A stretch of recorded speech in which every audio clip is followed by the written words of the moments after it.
하나님의 말씀 로마서 11장 1절로 6절까지 말씀입니다.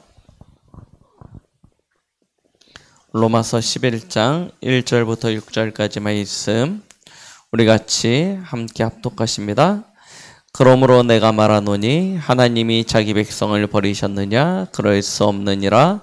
나도 이스라엘이니요 아브라함의 씨에서 난 자요 베냐민 지파라. 하나님이 그 미리 아신 자기 백성을 버리지 아니하셨나니 너희가 성경이 엘리야를 가리켜 말한 것을 알지 못하느냐?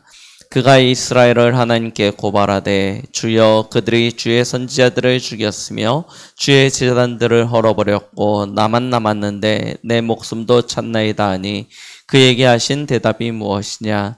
내가 나를 위하여 바알에게 무릎을 꿇지 아니한 사람 7,000명을 남겨두었다 하셨으니 그런즉 이와 같이 지금도 은혜로 택하심을 따라 남은 자가 있느니라.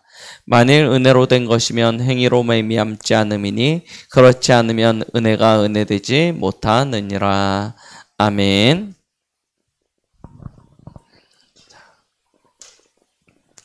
하나님께서 오늘 원단 3강의 말씀을 바탕으로 해서 우리에게 주일 강단 말씀을 주셨습니다.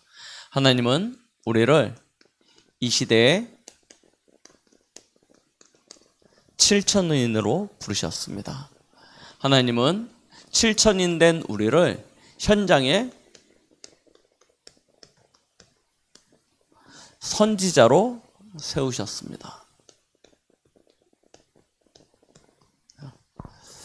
우리는 이 응답을 올 한 해 우리의 현장에서 또 계속해서 받아야 될 줄 압니다.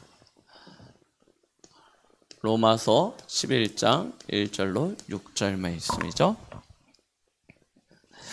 우리가 말씀을 받았기 때문에 간단하게 좀 정리를 하면서 오늘 오후 예배 말씀을 이렇게 함께 받겠습니다. 하나님은 저와 여러분들을 7천인으로 현장에 선지자로 세우십니다. 뭐 하시려고 하십니까? 오늘 말씀을 보니까 이렇게 말씀하셨습니다. 개인의 생명을 살리기 위하여. 요한복음 말씀에 우리가 알고 있죠. 이 땅의 모든 사람이 가지고 있는 문제는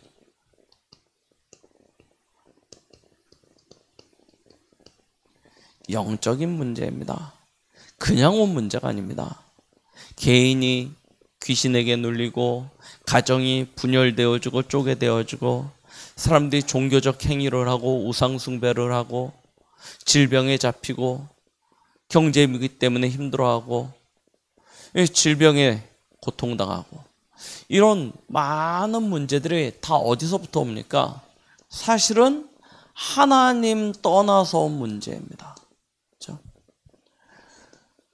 왜 하나님을 떠났습니까? 죄로 말미암아입니다. 누가 한 일입니까? 사단입니다. 우리는 이 사실을 명확히 봐야 돼요.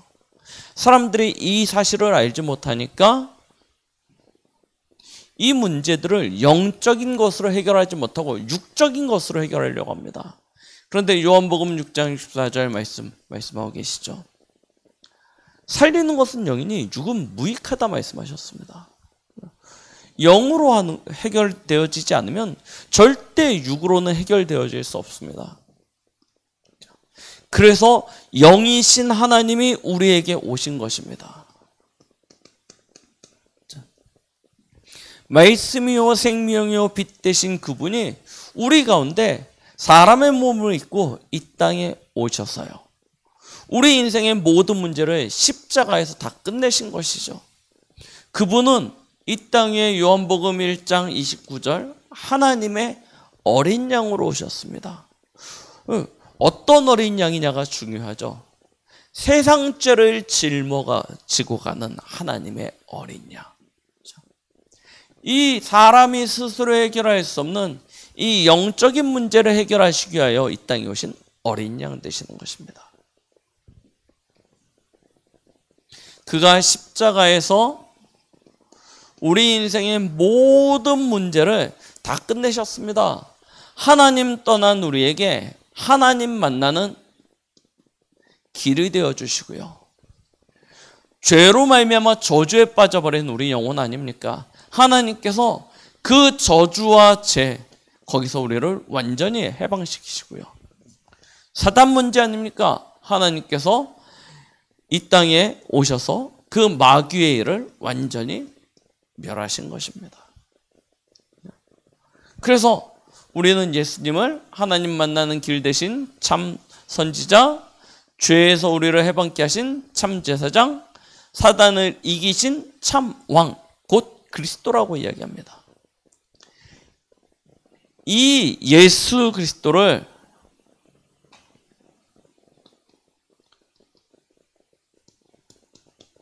믿고 영접할 때 우리는요, 이 개인의 이 영적 문제에서 완전히 해방되어져 이제는 하나님의 자녀가 되어지는, 다시금 생명을 회복하게 되어지는 그런 축복을 받게 되는 것이죠.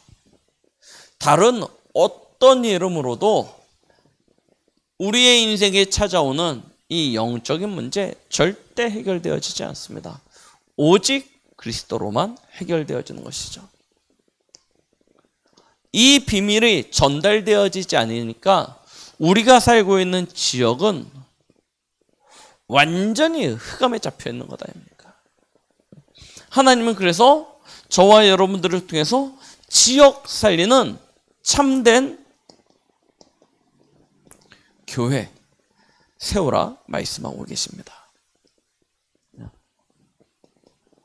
지금 우리가 살고 있는 지역은 사단이 완전히 왕노릇하고 있습니다. 이 사단이 왕노릇하고 있다니까요. 모든 사람들을 그래서 노예 삼고요, 종된 인생으로요 만들어버렸습니다. 하나님은 이 현장에 진짜 올바른 제자를 세워서요 현장을 회복하기로 원합니다. 어떤 제자냐? 사단이 왕노릇하고 있습니다. 그러면 사단을 이겨야 되는 것 아닙니까? 사단을 어떻게 이깁니까? 요한일서 3장 8절 말씀이죠. 하나님의 아들만이 사단을 이길 수 있습니다. 그래서 제자는 누구냐? 마태복음 16장 16절, 주는 그리스도시요 살아계신 하나님의 아들이십니다 라는 이 비밀을 아는 제자죠. 이 제자를 하나님은 찾으십니다. 성품이 좋고 교회에서 충성되게 헌금 많이 하고, 이게 제자가 아니에요. 진짜 제자는 누구냐? 주가 그리스도 되시는 하나님의 아들이심을 믿는 제자, 이 복음의 결론 가진 제자, 이 제자를 통해서 하나님은 사단을 꺾으시는 것입니다. 이런 제자들이 마태복음 16장 17절 18절에요 교회를 세우는 거예요. 그러면 어떤 일이 일어나냐? 음부의 권세가 이기지 못하리니 라고 말씀하셨습니다. 음부의 권세가 이기지 못해요. 이 교회가 세워져야 돼요. 진짜 그리스도 알지 못하는 교회, 사실은요 현장에 아무 힘 없습니다. 네. 기존 신자들하고 말씀 운동을 해보면요 진짜 교회를 어떻게 다녔나 싶을 만큼요 아무런 영적인 비밀을 몰라요. 그런데 뭐하냐? 교회에서 열심히 해요. 뭐가 해결 안 됩니까? 이 문제 절대 해결 안 돼요. 사단을 꺾고 영적 문제 해결할 수 있는 유일한 길은 예수 그리스도밖에 없습니다. 이 비밀을 아는 제자예요. 이 제자들에게 말씀하시는 것입니다. 마태복음 28장 18절로 20절, 모든 민족으로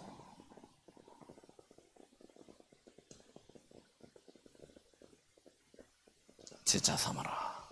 그렇죠? 너희는 가서 모든 민족을 제자라 삼아라. 그래서 아버지와 아들과 성령의 이름으로 세례를 주고 내가 너에게 분부한 모든 것을 가르쳐 지키게 하라 라고 말씀하시는 거예요. 이게 하나님이 지역 살리는 방법입니다. 이 운동하라는 거예요. 그리고 뭐 합니까? 세 번째죠.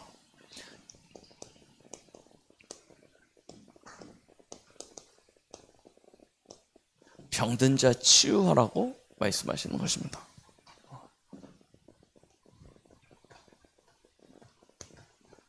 병든 자 치유하래요. 왜 그렇습니까? 지금 우리가 살고 있는 현장, 우리가 살아가고 있는 시대, 질병이 재앙으로 임한 시대입니다. 다녀보시면 아실 겁니다. 곳곳에 나 귀신 들렸어요 펴내고 있잖아요. 깃발 꽂아놓고. 맞죠? 이게요 얼마나 많아졌는지요. 우리 마가복음 1장, 5장, 7장, 9장 다 뭐냐? 귀신 들린 사람들이 이야기하고 있지 않습니까? 지금 가득 찼다니까요. 더군다나요. 이 코로나 이 팬데믹 이후로는 더 명확해졌습니다. 곳곳에 마가복음 1장 34절 각종 질병 들린 사람들이 꽉 찼습니다. 병원 가보시면 아시지 않습니까? 요즘 대형 병원들 가면요 대기하는데 3달, 4달은 기본이에요. 꽉 찼다니까요. 질병이요 재앙이 되어져 버렸습니다. 사람들이 그러니까 뭐 합니까? 질병이 재앙으로 찾아오니까 답을 찾는 것 아닙니까? 마가복음 5장이에요.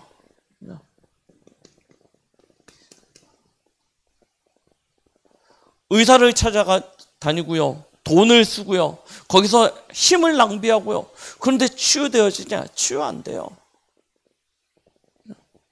진짜 병의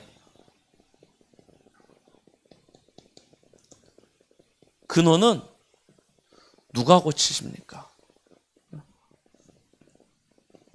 마가복음 10장 45절 예수 그리스도입니다. 그리스도께서 세상 죄를 담당하시고 우리의 질고를 친히 담당하셨습니다. 그가 우리의 대속물로 오셨습니다. 근원 치유는 오직 예수 그리스도께만 있는 것입니다. 그 그리스도께서 저와 여러분들에게요 마가복음 3장 13절로 15절 마가복음 16장 15절로 18절 병을 고칠 수 있는 권세를 주셨다니까요. 우리는 이 힘을 가지고 이 시대 질병이 재앙이 되어진 시대 치유하는 것입니다. 이게 아니고서는 안 돼요. 물론 의사를 찾아가면 병의 증상이 완화되어집니다.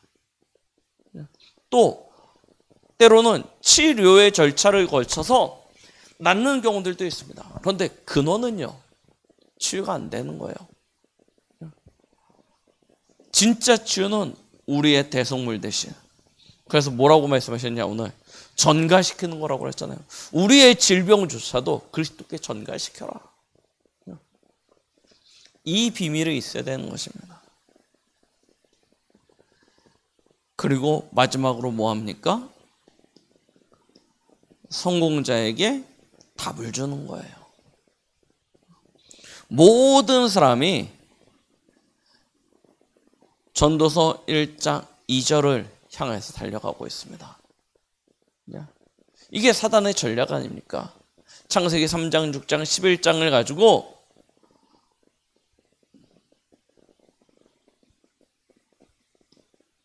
헛된 것에 완전히 빠져 살도록 만들어버렸습니다.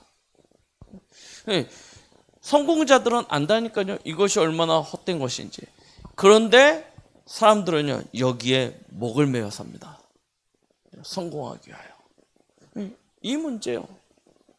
진짜 올바른 답이 아니면 이들을요 여기서 매어가지고요 완전 딴 길로 가고 있다니까요. 우리 지난 금요기도 때 김정화 전사님 얘기하셨죠.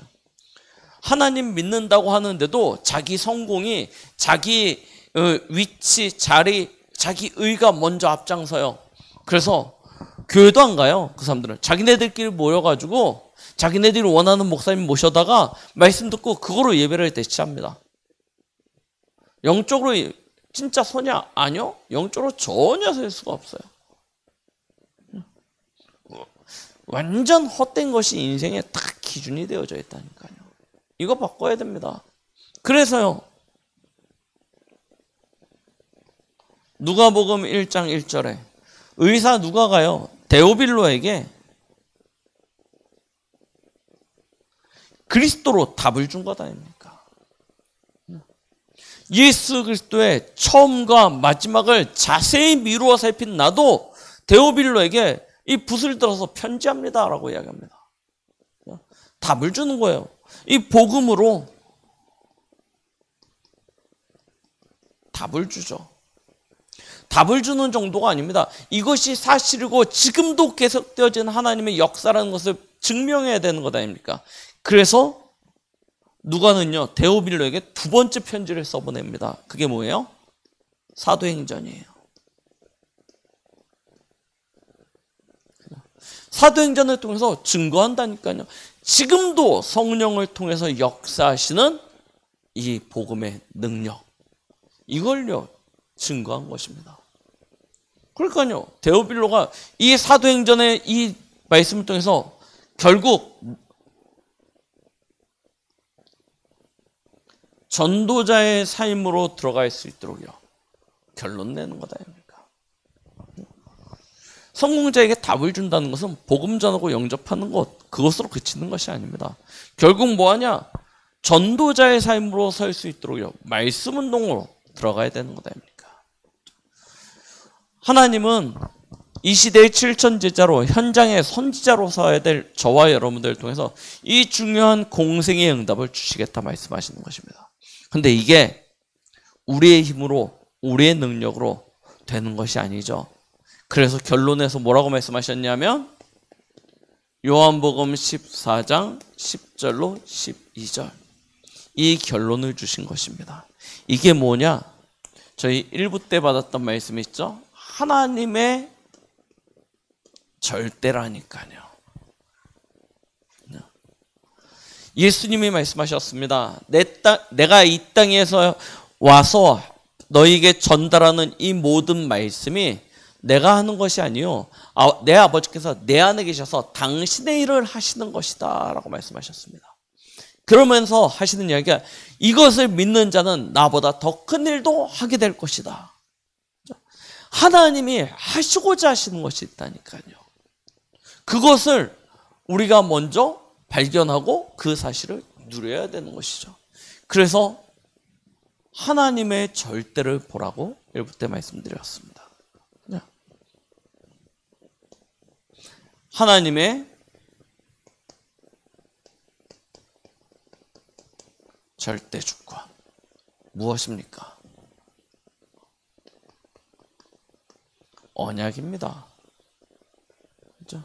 진짜 그리스도 안에서 우리가 구원받았다는 이 비밀, 하나님의 은혜요, 하나님의 사랑이요, 하나님의 긍휼이요, 하나님의 자비요, 하나님의 축복, 그리스도 예수 안에서 우리에게 주어진 이 사실, 이것이 우리의 언약입니다.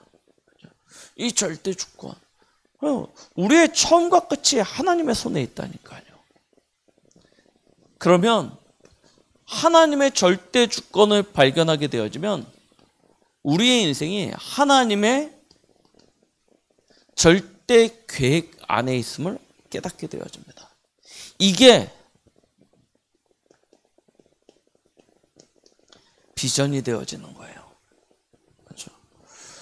하나님이 바울을 부르실 때 너는 이방인과 임금들과 이스라엘을 위하여 택한 나의 그릇이다. 이게 뭐가 됩니까? 비전이 되어진다니까요. 보십시오.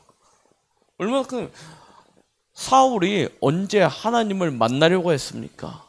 예수 그리스도를 만나려고 했습니까? 거꾸로 오히려 예수 그리스도 믿는 자들을 핍박해가지고 옥에 가두려고 죽이려고 했습니다. 하나님의 절대 주권이죠. 그 길을 가고 있는데 하나님이 사울을 만나 주셨어요. 하나님의 절대 주권 속에서 구원을 받았습니다. 예수 그리스도로 말미암아. 그런데 그냥 구원받은 게 아니고 그 속에 하나님의 절대 계획이 있어요. 우리도 마찬가지 아닙니까? 어느 날 우리도 몰랐는데 하나님이 영세전에 창세전에 우리를 택정하시고 하나님의 가장 완벽한 시간표에 예수 그리스도에 관한 이 진리의 말씀을 들어 하나님의 자녀가 되는 축복을 주셨습니다. 그런데 나는 구원받은 것으로 전부인 줄 알았는데 우리를 하나님께서 99% 이방 현장 살리는 7천 제자로 도단성 운동의 주역으로 이 네 가지 축복의 주역으로 하나님께 우리를 부르신다 말씀하십니다. 이게 우리의 비전이에요. 그러면 우리는 그것을 절대 언약으로 잡죠. 무슨 얘기입니까? 계속 그것을 꿈꾸는 거예요. 꿈꾸는 것입니다. 실제로요. 내 삶 속에서 이렇게 되어질 것을 믿고요. 그것을 고백하고요. 그것을 꿈꾸는 거예요. 이게 얼마나 행복하게 되겠습니까? 그렇죠? 여러분들에게 반드시 성취되어질 이루어질 무언가가 보였다. 그것을 하나님께서 나를 통해서 행하실 것이다. 이게 확신이 되어진다면 그게 얼마나 행복합니까? 바울이요 이걸 누렸다니까요. 근데 이게 내 힘으로 안 되는 거다 아닙니까? 어떻게 이걸 실제화시킵니까? 그걸 놓고 여정을 걸어가는 거예요. 그게 이미지 아닙니까? 하나님이 주시는 진짜 힘을 누려요. 그래서 어디로 간가요? 예루살렘으로 가지 않고 아라비아로 갔다가 다메섹으로 가서요. 거기서 뭐 하냐? 절대 여정을 갈 수 있는 준비를 하는 것입니다. 남들이 가지 않는, 남들이 선택하지 않는 그 편에서요. 그 길을 가는 거예요. 뭐라고 이야기합니까? 내가 지금 당한 모든 일들이 복음의 전진을 위한 것이다. 우리 바울의 고백하죠. 40에 한 대 감한 태형을 몇 차례나 맞고요. 돌로 맞고요. 그런 감옥에 갇히기도 하고요. 풍당을 몇 번씩이나 만나고요. 이것이 다 무엇 때문입니까? 하나님이 주신 절대 여정을 걸어요. 내 힘이 아닌 성령의 능력으로. 하나님이 내 안에서 행하시는 그 일을 따라 그 길을 걸어가게 되는 축복을 누리게 되는 것이죠. 결국 뭐 하죠? 하나님의 절대 목표입니다. 내가 가진 것도 아니고 온전히 이루었다는 이것도 아니라는 것입니다. 그리스도께서 부르신 그 부르심의 상을 위하여 그 표대를 향하여 나는 달려가노라. 내게 주어진 사명, 주께서 내게 맡기신 그 일을 감당하면은 나의 생명을 조금 더 귀한 것으로 여기지 않는다. 실제로 시련이죠. 이것을 본 자가 이 응답 가운데 들어가게 된다니까요. 하나님은요, 저와 여러분들을 통해서 이 길을 걸어가게 하시는 것입니다. 이게 구체적으로 우리의 현장에서 이렇게 나타나지는 거예요. 그래서 봐야 된다니까요. 보려니까 우리가 뭐하냐? 말씀드렸죠. 말씀 확인하는 거예요. 옆에 있는 사람들 보면요, 절대 안 보입니다. 여러분들이 서점에 가가지고요, 성공자들 책 보십시오. 보이나? 절대 안 보입니다. 어디서만 확인되어지냐? 말씀 속에서만. 그래서 말씀의 흐름이에요. 이 말씀이 내게 실제가 되어야 되잖아요. 그래서 뭐 합니까? 기도입니다. 기도의 흐름 들이는 거예요. 그리고 현장에서요, 이 사실을 두고 도전하는 것입니다. 진짜 도전해야 됩니다. 복음 결론 안 나면 절대 이 축복 못 누립니다. 진짜 하나님이 주시는 보좌의 축복 누리지 못하면 절대 이 응답 못 누립니다. 하나님이 행하시는 이 전도의 역사 속에 내가 서지 않으면 이 축복 실제가 되어지지 않습니다. 그래서요, 이걸 가지는 흐름이요. 어제 우리 대학부 렘넌트들하고 예배드리면서 렘넌트 시절에 반드시 이 부분을 가지고 체험해야 된다라고 말씀을 전달했습니다. 하나님은 올 한 해 이 메시지를 계속 주실 거예요. 뭐 하시면 되냐? 그 속에서 나를 찾으십시오. 그 속에서 나의 과거, 나의 오늘, 나의 미래 찾으십시오. 하나님께서 우리도 모르는 사이에 말씀의 흐름, 그 기도의 흐름 따라가고 있는데 하나님께서 어느 날 우리로 이 현장에서 하나님이 하시는 역사를 누리게 하실 것입니다. 요한복음 14장 10절로 12절. 믿는 자는 나보다 더 큰 일도 하게 될 것이다. 분명히 말씀하셨습니다. 올 한 해 이 응답의 주역으로 서시는 우리 모든 성도님들 되시길 예수 그리스도의 이름으로 축원드리겠습니다. 기도합니다. 하나님 아버지 감사드립니다. 오늘 우리에게 주신 이 모든 언약의 말씀이 그대로 응답되어지고 성취되어질 수 있도록 축복하여 주시옵소서. 우리의 현장마다, 지역마다, 우리의 고향마다 다 이 은혜로 말미암아 살아나게 하여 주실 우리 주 예수 그리스도의 이름으로 기도드렸습니다. 아멘.